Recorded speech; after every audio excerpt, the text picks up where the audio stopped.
Déjà, la première image qui me passe à l'esprit, c'est les vêtements. On commence dans les vêtements.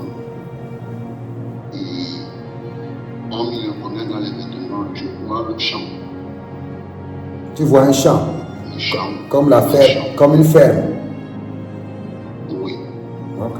Comme en même temps, il est en train de faire dans les fruits, les cultures de fruits, et en même temps aussi des animaux.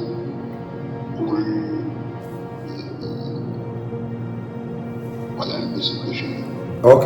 Maintenant, nous allons demander à la sœur. Tu viens d'énumérer au moins 3 choses. Est-ce que parmi ces 3 choses, il y a quelque chose qui cadre avec sa vie d'abord? Oui, ma sœur Eliane. Non. Non. Oui, rien ne cadre pour l'instant. Ok. Il a dit les vêtements, Non. la ferme Le champ, la ferme, non. et les fruits. Non plus. Ok. Non, maintenant, tu ne fais pas d'abord ces genres d'activités. Je ne fais pas pour l'instant. Ok.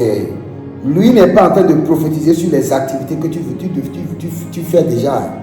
Lui il est en train de prophétiser Oui, sur les activités que tu auras à Qui faire, seront rentables. qui te seront rentables. Oui.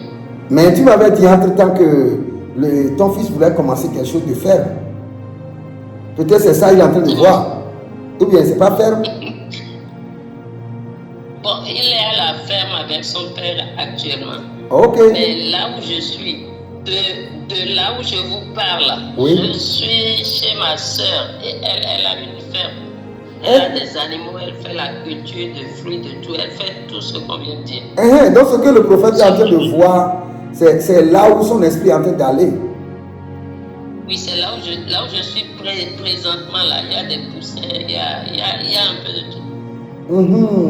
Je suis chez ma soeur qui, elle, a une ferme. Ok. Elle a des poulets, Ok. des lapins, oui.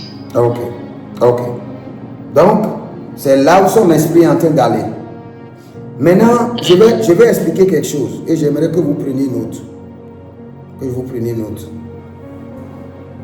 J'avais discuté avec l'un de mes fils la fois passée, dessus, et j'aimerais aussi que vous preniez note. Vous devez surveiller votre esprit et l'actualiser. Parce que l'esprit du prophète est soumis au prophète. Parfois, il y a des informations qui descendent, mais ce sont des informations qui ne sont pas d'actualité. Alors que tu as besoin d'une information qui est d'actualité pour convaincre la personne. Donc, quand tu remarques que ton esprit, quand des informations descendent dans ton esprit, et quand tu demandes à la personne dit, c'est quelque chose qui est déjà passé. Tu dois comprendre que tu dois maintenant prier pour que ton esprit ait des informations qui sont d'actualité. D'actualité, les informations prophétiques qui sont d'actualité. Ce que le pasteur Julien a vu n'est pas mal. Si on veut le noter par rapport à là où la sœur se positionne, n'est pas mal. On ne peut pas dire qu'il n'a rien vu. Il a bien vu là où je suis. Il a vu là où tu es actuellement. Actuellement, il a tout vu. Donc c'est bon. Acclamez pour lui alors, acclamez pour lui. Il a fait des... Maintenant, si on dit qu'il n'a rien vu, on risque de le décourager. Il a vu là où vous êtes actuellement. Ce qu'il a vu même là, c'est d'actualité. C'est là où je suis tout de suite là. Ok. Non, c'est bien. Il y a même des poussins qui ne sont pas loin de moi. Tout de suite là, ils sont là. Gloire à Dieu. Gloire à Dieu. Donc, pasteur Julien, tu vois que tu as besoin juste de courage. De courage. Et puis, Ne dis pas que c'est une œuvre, ce n'est pas une œuvre humaine. Ce n'est pas ta force. Tu es conduit par l'esprit. C'est vrai que l'esprit aura besoin de certaines informations de culture générale, mais c'est l'esprit que tu as besoin d'abord. Et quand tu as besoin de l'esprit, regarde, quand je viens devant un peuple pour prophétiser, je ne fais pas de préparation pour dire, bon, je vais prendre ce nom-là, je fais, non. Quand je viens seulement, il dit, Saint-Esprit de Dieu, je suis prêt, aide-moi.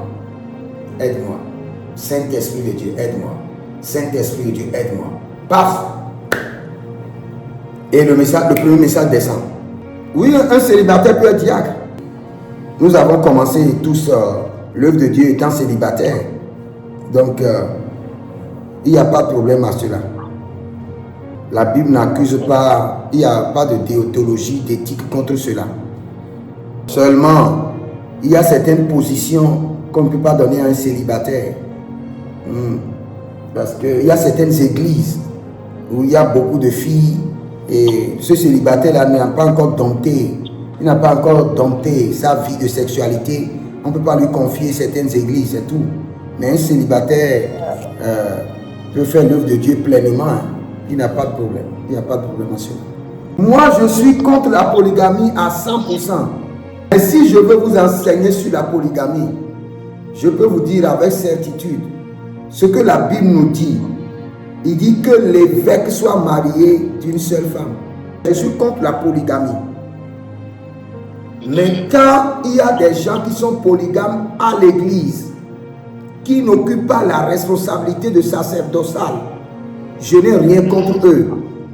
Mais si tu es polygame, je ne peux pas te nommer diacre, pasteur, évangéliste. Non, je ne peux pas te confier une responsabilité à l'église. Mais tu es dans le peuple avec peut-être 3 femmes. Mais quand je veux prêcher, je prêche contre la polygamie. Mais je ne les chasse pas de l'église. Donc, au cours de la consultation prophétique, en tant que prophète, faisant la consultation prophétique sur le commerce, tu dois être capable de télécharger dans le règne de Dieu l'activité rentable pour la personne. Et j'ai déjà parlé de ça un peu, je crois, dans le livre prophétique, dans le livre des étoiles. Dans les étoiles de chaque personne, il y a 3 à 7 activités connectées à la personne. Concernant le mariage, il y a un enseignement que nous devons corriger. Quand nous parlons de la destinée, nous parlons aux filles pour dire l'homme de ta destinée. L'homme de la destinée d'une femme n'est pas un seul homme. L'homme de la destinée, ou bien la femme de la destinée d'un homme, ce n'est pas une seule femme. Dieu a toujours un plan A, un plan B, un plan C, un plan D, un plan E, un plan F pour chaque personne. Si Dieu avait un plan unique pour les gens, il n'y aurait jamais de restauration de destinée, parce que le diable détruirait ce plan unique et les hommes seront avides de leur destinée. Dieu a toujours plusieurs plans pour les hommes. D'abord, est-ce que vous savez qu'un prophète, quand sa femme vient du marché, il doit consacrer d'abord tout ce qu'on a amené du marché avant qu'on le prépare pour lui. La plupart des choses qu'on achète au marché ont été dédiées à des divinités. Non, la plupart. Les récoltes que vous voyez, avant que le paysan ne fasse d'abord sa culture, il verse des trucs, il fait des libations. Il confie maintenant la saison à une entité. Quand il moissonne, il donne une partie à un hôtel, à une entité. Il dédie ça d'abord à une entité. Avant qu'on amène au marché. Le marché maintenant c'est un hôtel dangereux. Donc quand tu es un prophète, quand ta femme vient du marché, soit tu lui dis, elle prie sur les trucs avant même de préparer, soit quand elle vient, c'est toi-même qui bénis d'abord, tu délivres d'abord la nourriture. Je vous dis une vérité, il y a des femmes, quand elles préparent, tu manges, tes yeux s'ouvrent. Je sais de quoi je vous parle. Elle prépare, tu manges, tes yeux s'ouvrent. Pas demain, le même jour. Seulement, ça ne pourra pas maintenir tes yeux, mais chaque fois que tu manges sa nourriture, le jour de lancement d'une activité, d'une entreprise, est toujours donné par le Seigneur lui-même. Et s'il arrivait que le Seigneur ne te donne pas et tu devais le lancer, Tu dois lancer ça ton jour prophétique, ton jour de naissance. Tu es né un vendredi, donc c'est le vendredi que tu dois lancer. Tout projet que tu veux faire, si le Seigneur ne te donne pas le jour, tu le fais ton jour prophétique. Mais tu dois faire une consultation prophétique pour savoir quel jour le Seigneur veut que je lance cette activité.